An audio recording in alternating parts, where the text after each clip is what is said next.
The U.S. Senate blocks an Obamacare replacement plan proposed by Republicans, though the Senate earlier voted to open up debate on repealing the healthcare reform.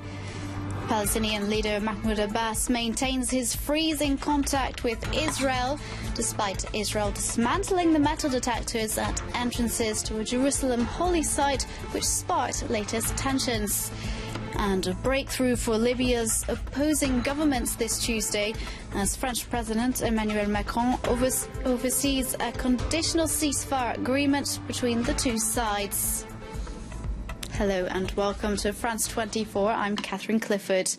We begin in Washington, where the U.S. Senate has blocked a Republican proposal to repeal most of Obamacare and replace it with a more restrictive plan.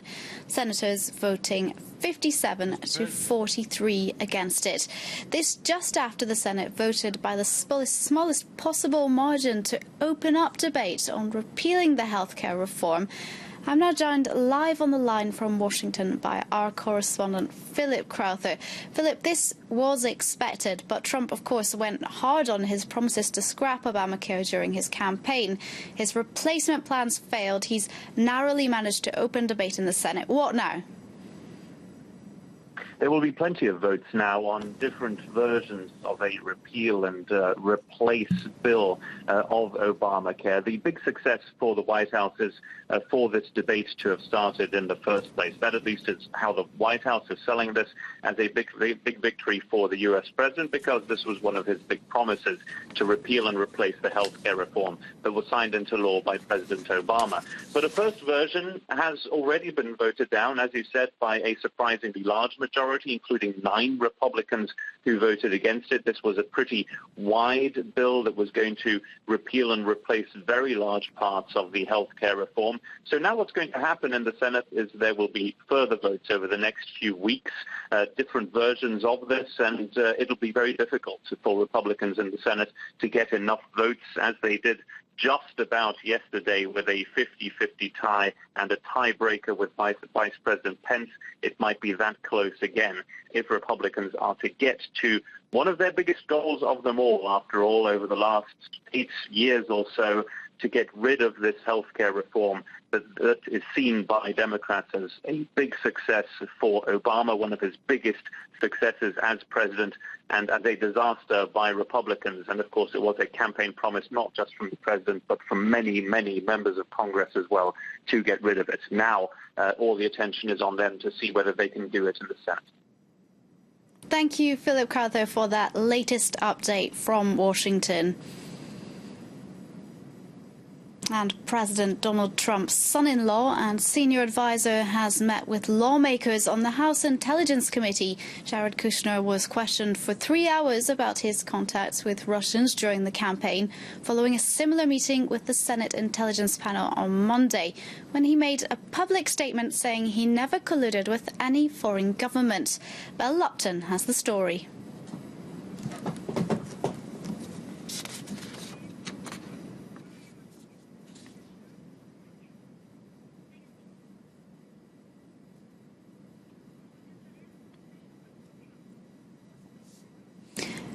And staying in Washington, President Trump met with Lebanese Prime Minister Saad Hariri this Tuesday. During a press conference in the Rose Garden, he used the occasion to reiterate his disappointment in Attorney General Jeff Sessions. This after the White House said it will soon decide on the fate of the Attorney General. But I am disappointed in the Attorney General. He should not have recused himself almost immediately after he took office. And if he was going to recuse himself, he should have told me prior to taking office, and I would have quite simply picked somebody else. So I think that's a bad thing, not for the president, but for the presidency. I think it's unfair to the presidency, and that's the way I feel. So why is Trump playing out this affair so publicly? Legal analyst Eric Lisan explained for us. Looks like he would prefer that Sessions resign, and giving him a little bit of credit as far as a method to his madness goes there's a whole labyrinth of Justice Department and federal government regulations behind and limiting and dictating what the president can do in terms of replacing Sessions.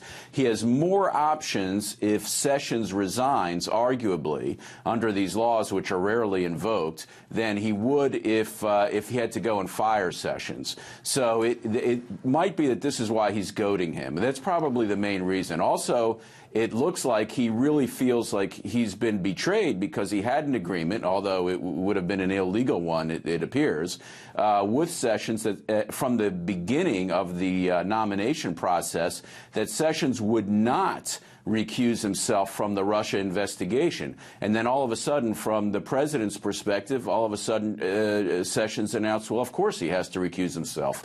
He was a senior official in the campaign, and the regulations prohibit him from investigating himself. So he would turn that over to his number two, who seems to be a much more independent and career-minded prosecutor who doesn't have the same fealty to Trump. The White House says it applauds Israeli efforts to maintain security while reducing tensions after Israel removed the metal detectors at a Jerusalem holy site, which had sparked the latest tensions with Palestinians, and replaced them with cameras. Palestinian leader Mahmoud Abbas says he's maintaining a freeze on contact with Israel. Palestinians are continuing their boycott, calling for a return to the status quo before the detectors were installed. Lauren Berstecker has more. Keeping up the boycott, Palestinian President Mahmoud Abbas said Tuesday he would maintain a freeze in relations with Israel despite the removal of metal detectors at the entrance of the Haram al-Sharif compound. All the new Israeli measures that have been implemented from that day until now should disappear. Then things will go back to normal in Jerusalem.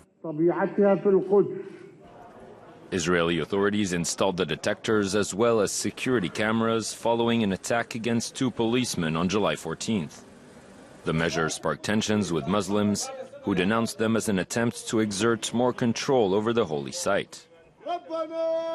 Many worshippers have since been praying in the streets surrounding the mosque, and several clashes also took place between protesters and security forces.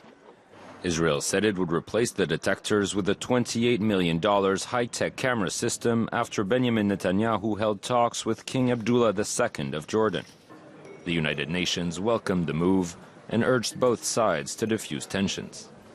I hope that the cabinet decision will lead to calming of the current tension and will enable a return of worshippers to the Holy Esplanade. Yet the detectors' removal didn't satisfy Muslim leaders, who called on the protests to continue. Hundreds of worshippers held the evening prayer outside the mosque on Tuesday. These security cameras are no new issue. Political analyst Charles Tenenbaum filled us in on the security context in the holy site in recent years. There's no timetable, precise timetable so far, and I think this is an important aspect of the negotiations going on. And actually, this idea of or this project of putting on the sites cameras was brought of a negotiated accord between Israel and Jordan back in 2016. And at that time, already the Palestinian Authority had asked not for that particular program not to be put in place. So we are back to that situation. It remains to see, I agree with you, how it is going to evolve. It will certainly take some time, and and it's so difficult to say today when and how and if new surveillance material are going to be put in place and where around the Haram al-Sharif, for the Temple Mount, for the Israelis, and the old city in Jerusalem. Let's take a look at some other world news. A U.S. Navy ship has fired warning shots at an Iranian Revolutionary Guard vessel in the Gulf. A U.S. defense official said the boat came within just over 100 meters of the ship and ignored both radio calls and the ship's whistle. The Iranian vessel then stopped after the warning shots. It's the latest in a string of close encounters between U.S. and Iranian ships. Thousands of Venezuelans lined up to cross the border into neighbouring Colombia this Tuesday amid huge food shortages, inflation and violent anti-government protests. The surge in emigration comes days before an election for a new constituent assembly with powers to change the constitution. Meanwhile, 2 people named to an alternative Supreme Court were arrested. The opposition named 13 alternate judges as they called on the government to abandon Sunday's election. And protests continue in Poland as Polish President Andrzej Duda signed one of 3 controversial judicial reform bills. He vetoed the other 2 in a surprise move that pleased protesters and angered the Prime Minister and her ruling party. The law ratified by Duda allows the Justice Minister to pick judges in ordinary courts. The ones he blocked would have allowed the government to replace Supreme Court judges. The bills had sparked mass protests across the country and brought tension with the EU. A conditional ceasefire has been struck between Libya's opposing governments this Tuesday. President Emmanuel Macron brought together Libyan Prime Minister Fayez al-Sarraj and the country's eastern commander Khalifa Haftar for talks close to Paris. The 2 committed to working towards national elections and securing their country against widespread terrorism and trafficking. Sharon Gaffney tells us more. Rival leaders of war-torn Libya meeting in Paris for talks chaired by the French president.